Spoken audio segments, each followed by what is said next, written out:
Hello guys, तो कैसे हैं आप सभी। तो आज की कहानी शुरू करने से पहले अगर आप मेरे चैनल पे न्यू हैं तो प्लीज़ उसे सब्सक्राइब ज़रूर कीजिएगा। तो आज की कहानी शुरू करते हैं। अपनी बेटियों को कमज़ोर नहीं मजबूत बनाओ। जी हाँ, हमें अपनी बेटियों को मजबूत बनाना चाहिए है। उन्हें हर सिचुएशन का सामना करना आना चाहिए है, ना कि भागना। हमें अपनी बेटियों के अंदर हौसला भरना चाहिए, उन्हें मन से शरीर से मजबूत बनाना चाहिए है। जैसे कि रचना ने अपनी 16 वर्षीय बेटी शुभी को बनाया। शुभी एक 10वीं कक्षा में पढ़ने वाली लड़की, हर चीज़ में अव्वल। उसकी मम्मी रचना ने जब वह छोटी सी थी तब से ही उसे जूडो कराटे की क्लास दिलानी शुरू कर दी। उसे गुड टच और बैड टच में फ़र्क समझा दिया था और कैसे किसी अनजान आदमी से चीज़ें ना लेकर खाना। हर एक बात की शिक्षा दी जो कि एक बेटी की माँ को अपनी बच्ची को देनी चाहिए है। एक बार शुभी को ट्यूशन क्लासेस के लिए आते जाते समय 2-3 लड़कों का ग्रुप उसे परेशान करने लगा। उस पर कभी कुछ कमेंट पास करते तो कभी कुछ उसे देखकर फिल्मी गाने गाते। 2-3 दिन तक तो उसने इग्नोर किया, पर अब शुभी उन लोगों से परेशान हो चुकी थी। तो उसने यह बात अपने घर पर आकर बताई। तो शुभी की दादी बोली कि कोई ज़रूरत नहीं है उस ट्यूशन पर जाने की, तेरी मम्मी तेरी ट्यूशन कहीं और लगवा देगी। तो शुभी कहने लगी कि दादी, मुझे अपनी ट्यूशन क्लासेस चेंज नहीं करानी है।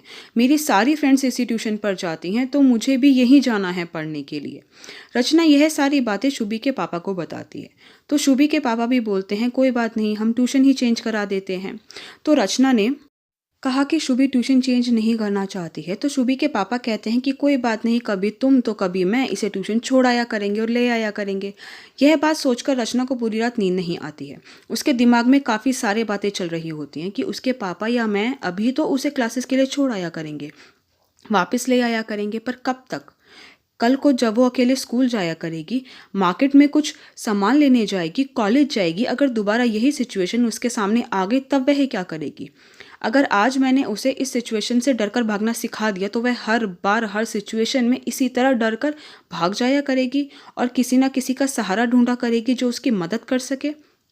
अगले दिन रचना सुबी से बात करती है कि सुबी, मुझे बहुत अच्छा लगा कि आपने अपनी प्रॉब्लम के बारे में अपनी फैमिली को बताया और आप हमेशा आगे भी अपनी प्रॉब्लम के बारे में अपनी फैमिली को ज़रूर बताएं। आपके पापा ने कहा है कि आज से मैं या वो आपको ट्यूशन लेकर जाया करेंगे और वापस लेने भी आया करेंगे। पर शुभी, एक बात बताओ, जब कल को आप किसी मुसीबत में हो और आपके मम्मी पापा आपके पास आपकी मदद करने के लिए नहीं होंगे, तब आप क्या करोगे। यह सारी बातें सुनकर शुभी सोच में पड़ जाती है। उसे समझ नहीं आता कि मम्मा ऐसा क्यों बोल रही हैं। रचना कहती है कि शुभी, आपके मम्मी पापा आपके साथ हमेशा हैं। वो हमेशा आपको प्रोटेक्ट करेंगे, आपकी मदद करेंगे, आपको हर सिचुएशन में आपके साथ खड़े रहेंगे। पर कभी एक ऐसी सिचुएशन आए जिसमें आप फंस जाओ और आपके मम्मी पापा आपके साथ उस समय ना हो, तो आप क्या करोगे। और मेरी शुभी तो इतनी स्ट्रांग है, क्या उसे किसी से डरने की ज़रूरत है। क्या मम्मा ने आपको डर कर रहना सिखाया है। शुभी को कुछ कुछ बातें समझ में आ रही थी और वह अपनी मम्मी से बोली कि नहीं मम्मी, मैं किसी से नहीं डरूंगी और आज मैं ट्यूशन क्लास भी अकेले ही जाऊंगी। जब शुभी ट्यूशन क्लास के लिए जा रही होती है तो उसकी दादी बोलती है कि रचना, तू इसे ट्यूशन क्लासेस के लिए छोड़ने के लिए क्यों नहीं जा रही है। तो रचना कहती है कि नहीं मम्मी, शुभी अकेले ही जाएगी और आज अपनी लड़ाई भी जीत कर आएगी। रचना शुभी को अकेले भेज तो देती है, पर माँ तो माँ होती है। वह चुपचाप शुभी का पीछा करती है बिना उसे भनकाए। तो शुभी यह सारी बातें अपने दोस्तों को बताती है। तो वह और उसके दोस्त एक प्लान बनाते हैं कि हम चुपचाप से उन लड़कों की वीडियो बनाएंगे और फिर उन्हें डराएंगे कि वह यह वीडियो पुलिस को दे देंगे, सोशल मीडिया पर वायरल कर देंगे और उनके घर वालों को भी भेज देंगे। शुभी और उसके दोस्त ने जो भी प्लान किया था वह सक्सेसफुल हो जाता है। वह लड़के चुपचाप वहां से चले जाते हैं और फिर शुभी को कभी भी परेशान नहीं करते हैं। रचना ने अपनी बेटी को मजबूत बनाने के लिए जो पहली नींव रखी थी वो एकदम मजबूत हो चुकी होती है। और हम सभी यह जानते हैं कि इंसान हो या घर, जिसकी नींव मजबूत होती है उसे गिरा पाना या झुका पाना बहुत मुश्किल होता है।